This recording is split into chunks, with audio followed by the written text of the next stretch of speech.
विवेचना में आज कहानी भारत का संविधान बनाने वाले बाबा साहेब भीमराव अंबेडकर की।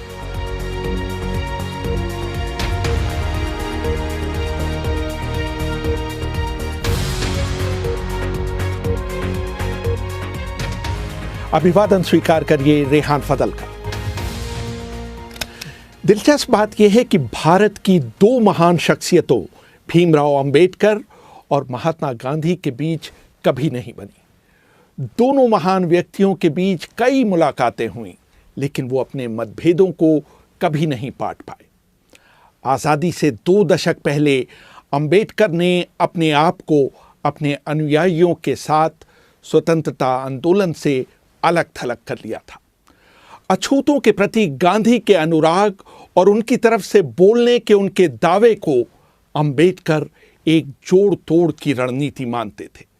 जब 14 अगस्त 1931 को गांधी से उनकी मुलाकात हुई थी, तो गांधी ने उनसे कहा था, मैं अछूतों की समस्याओं के बारे में तब से सोच रहा हूं जब आप पैदा भी नहीं हुए थे। मुझे ताज्जुब है कि इसके बावजूद आप मुझे उनका हितैषी नहीं मानते। धनंजय कीर अंबेडकर की जीवनी doctor Ambedkar life and mission में लिखते हैं। अंबेडकर ने गांधी से कहा, अगर आप अछूतों के खैरख्वाह होते तो आपने कांग्रेस का सदस्य होने के लिए खादी पहनने की शर्त के बजाय अस्पृश्यता निवारण को पहली शर्त बनाया होता। किसी भी व्यक्ति को जिसने अपने घर में कम से कम एक अछूत व्यक्ति या महिला को नौकरी नहीं दी हो, या उसने एक अछूत व्यक्ति के पालन पोषण का बीड़ा न उठाया हो, या उसने कम से कम सप्ताह में एक बार किसी अछूत व्यक्ति के साथ खाना न खाया हो, तो उसे कांग्रेस का सदस्य बनने की अनुमति नहीं दी जानी चाहिए थी। आपने कभी भी किसी जिला कांग्रेस पार्टी के अध्यक्ष को पार्टी से निष्कासित नहीं किया जो मंदिरों में अछूतों के प्रवेश का विरोध करते देखा गया हो। 26 फरवरी 1955 में जब बीबीसी ने अंबेडकर से गांधी के बारे में उनकी राय जाननी चाहिए, तो उन्होंने साफ शब्दों में कहा, I feel quite surprised at the interest which the outside world, Western world particularly, seems to be taking in Mr. Gandhi. I cannot understand that. So far as India is concerned, he was, in my judgment, an episode. Ambedkar कह रहे थे, मुझे इस बात पर काफी हैरानी होती है कि पश्चिम गांधी में इतनी दिलचस्पी क्यों लेता है। जहां तक भारत की बात है, वो देश के इतिहास का एक हिस्सा भर हैं, कोई युग निर्माण करने वाले नहीं। गांधी की यादें इस देश के लोगों के जहन से जा चुकी हैं। अंबेडकर अपने जमाने में भारत के संभवतः सबसे पढ़े लिखे व्यक्ति थे। उन्होंने मुंबई के मशहूर एल्फिंस्टन कॉलेज से बीए की डिग्री ली थी। बाद में उन्होंने कोलंबिया विश्वविद्यालय और लंदन स्कूल ऑफ इकोनॉमिक्स से पीएचडी की डिग्री प्राप्त की। शुरू से ही वो पढ़ने, बागवानी करने और कुत्ते पालने के शौकीन थे। उस जमाने में उनके पास देश में किताबों का संभवतः सबसे बेहतरीन संग्रह था। मशहूर किताब इनसाइड एशिया के लेखक जॉन गुंथर ने लिखा है कि जब 1938 में मेरी राजगृह में अंबेडकर से मुलाकात हुई थी, तो उनके पास 8000 किताबें थी। उनकी मृत्यु तक ये संख्या बढ़कर 35,000 हो चुकी थी। बाबा साहेब अंबेडकर के निकट सहयोगी रहे शंकरानंद शास्त्री अपनी किताब my experiences and memories of doctor Babasaheb Ambedkar में लिखते हैं, मैं रविवार 20 दिसंबर 1944 को दोपहर 1 बजे अंबेडकर से मिलने उनके घर गया।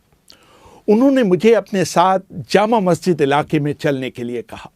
वो इन दिनों पुरानी किताबें खरीदने का अड्डा हुआ करता था। मैंने उनसे कहने की कोशिश की कि दिन के खाने का समय हो रहा है, लेकिन उन पर इसका कोई असर नहीं हुआ। जामा मस्जिद में होने की खबर चारों तरफ फैल गई और लोग उनके चारों ओर इकट्ठा होने लगे। इस भीड़ में भी उन्होंने विभिन्न विषयों पर करीब 2 दर्जन किताबें खरीदी। वो अपनी किताबें किसी को भी पढ़ने के लिए उधार नहीं देते थे। वो कहा करते थे कि अगर किसी को उनकी किताबें पढ़नी हैं तो उसको उनके पुस्तकालय में आकर उन्हें पढ़ना चाहिए। किताबों के प्रति उनकी भक्ति इस हद तक थी कि वह सुबह होने तक किताबों में ही लीन रहते थे। अंबेडकर के एक और अनुयायी नामदेव निमगड़े अपनी किताब in the tiger shadow the autobiography of an Ambedkarite में लिखते हैं, रात में अंबेडकर अपनी पढ़ाई में इतने खो जाते थे कि उन्हें बाहरी दुनिया का कोई ध्यान नहीं रहता था। एक बार देर रात मैं उनकी स्टडी में गया और उनके पैर छू लिए। किताबों में डूबे अंबेडकर बोले, टॉमी ये मत करो। मैं थोड़ा अचंभित हुआ। जब बाबा साहब ने अपनी आंख ऊपर उठाई तो मुझे देखकर वो झेंप गए। वो पढ़ने में इतने ध्यानमग्न थे कि उन्होंने मेरे स्पर्श को कुत्ते का स्पर्श समझ लिया। अंबेडकर की जीवनी लिखने वाले धनंजय कीर लिखते हैं, अंबेडकर पूरी रात पढ़ने के बाद भोर में सोने जाते थे। सिर्फ 2 घंटे सोने के बाद वो थोड़ी कसरत करते थे। उसके बाद वो नहाने के बाद नाश्ता किया करते थे। अखबार पढ़ने के बाद वो अपनी कार से कोर्ट जाते थे। इस दौरान वो उन किताबों को पलट रहे होते थे जो उस दिन उनके पास डाक से आई होती थी। कोर्ट समाप्त होने के बाद वो किताब की दुकानों का चक्कर लगाया करते थे और जब वो शाम को घर लौटते थे तो उनके हाथ में नई किताबों का एक बंडल हुआ करता था। जहां तक बागवानी का सवाल है, दिल्ली में उनसे अच्छा और दर्शनीय बगीचा किसी के पास नहीं था। एक बार ब्रिटिश अखबार डेली मेल ने भी उनके गार्डन की तारीफ की थी। वो अपने कुत्तों को भी बहुत पसंद करते थे। एक बार उन्होंने बताया था कि किस तरह उनके पालतू कुत्ते की मौत हो जाने के बाद वो फूट फूट कर रोए थे। कभी कभी छुट्टियों में बाबा साहेब खुद खाना बनाते थे और लोगों को अपने साथ खाने के लिए आमंत्रित करते थे। अंबेडकर के साथ काम कर चुके देवी दयाल लिखते हैं, 3 सितंबर 1944 को उन्होंने अपने हाथ से खाना बनाया और 7 पकवान बनाए। इसे बनाने में उन्हें 3 घंटे लगे। उन्होंने खाने पर दक्षिण भारत अनुसूचित जाति फेडरेशन की प्रमुख मीनाम्बल शिवराज को बुलाया।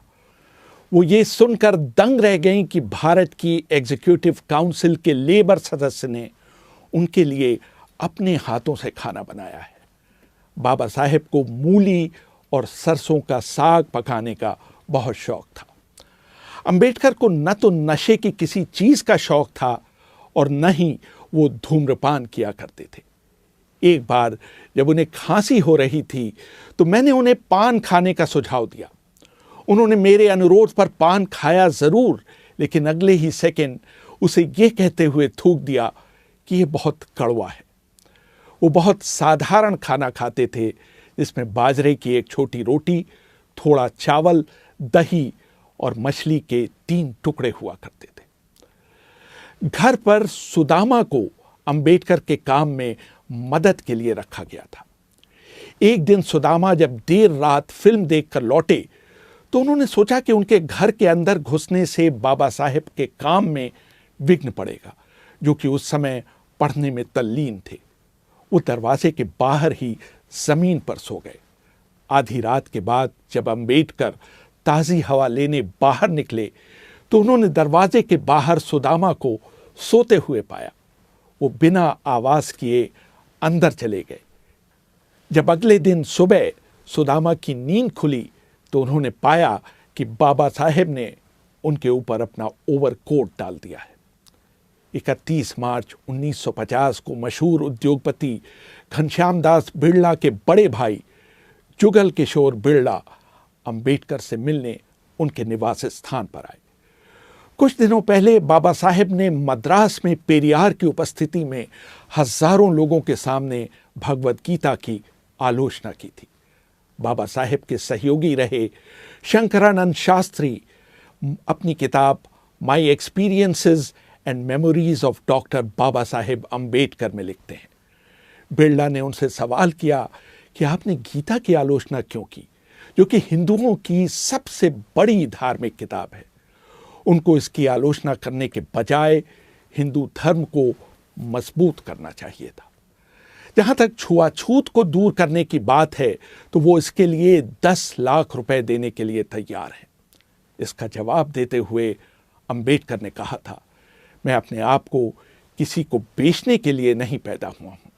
मैंने गीता की इसलिए आलोचना की थी क्योंकि इसमें समाज को बांटने की शिक्षा दी गई है।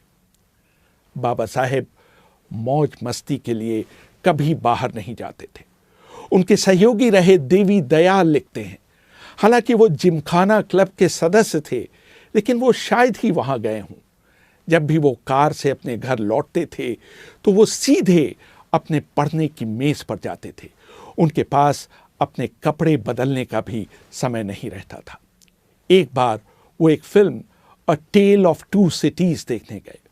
उसे देखते समय उनके मन में कोई विचार कौंधा और वो फिल्म बीच में ही छोड़कर घर लौटकर उन विचारों को लिखने लगे। वो घर के बाहर खाना नहीं पसंद करते थे।